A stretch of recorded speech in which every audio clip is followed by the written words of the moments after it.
Hi అండి, అందరికీ నమస్కారం. Welcome back to Sneha tech TV. రైతులకు భారీ షాక్, రైతు భరోసా లేనట్లే అని చెప్పేసి మనకు ఒక లేటెస్ట్ అప్డేట్ రావడం జరిగింది. తెలంగాణలో బీఆర్ఎస్ ప్రభుత్వం హయాంలో తీసుకువచ్చిన పథకం రైతు బంధు. ఈ పథకం రైతులకు ఎంతగానో ఉపయోగపడుతుంది. మొదట రైతులకు పెట్టుబడి సాయం కింద ఒక్కో ఎకరంకు 4,000 రూపాయల చొప్పున రైతుల అకౌంట్లో జమ చేయగా తర్వాత దీనిని 5,000కు పెంచడం జరిగింది.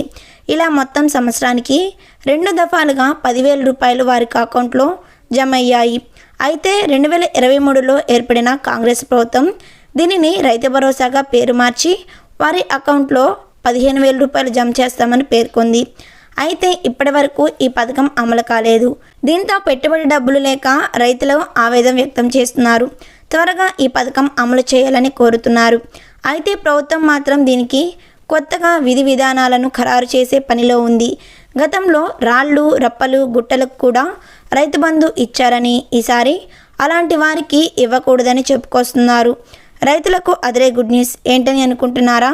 ఒకేసారి బ్యాంక్ అకౌంట్లోకి 15,000 వచ్చి చేరనున్నాయి. ఎలా అని ఆలోచిస్తున్నారా? అయితే ఈ విషయం ఖచ్చితంగా తెలుసుకోవాల్సిందే. ప్రభుత్వం అదే అప్డేట్ ఇవ్వనుంది. సంక్రాంతి తర్వాత రైతు భరోసా నిధులు రైతుల ఖాతాల్లోకి జమ చేస్తామని చెప్తోంది. ఎకరంకు 7,500 జమ చేస్తామని చెప్తోంది.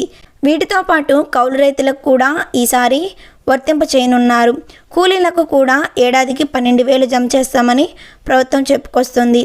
ఇదిలా ఉండగా తాజాగా పీఎం కిసాన్ విధి విధానాలను రైతు భరోసాకు వర్తింప చేయాలని ప్రభుత్వం సాంకేతిస్తుంది. దీంతో 40 లక్షల మంది రైతులకు నష్టం వాటిల్లనుంది. గతంలో 70 లక్షల మందికి రైతు బంధు ఇచ్చారని ప్రభుత్వం తెలుపగా రైతు బంధు కంటే పీఎం కిసాన్ లబ్ధిదారుల సంఖ్య 40 లక్షలు తక్కువని తెలిసింది. దీంతో ఈ 40 లక్షల మందికి రైతు భరోసా దూరం కానుంది.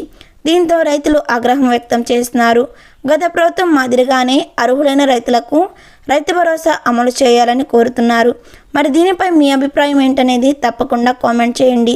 వీడియో నచ్చితే తప్పకుండా లైక్ చేయండి. అలానే మీ మిత్రులకు, మీ తోటి రైతులకు ఈ వీడియోని షేర్ చేయండి. Thanks for watching.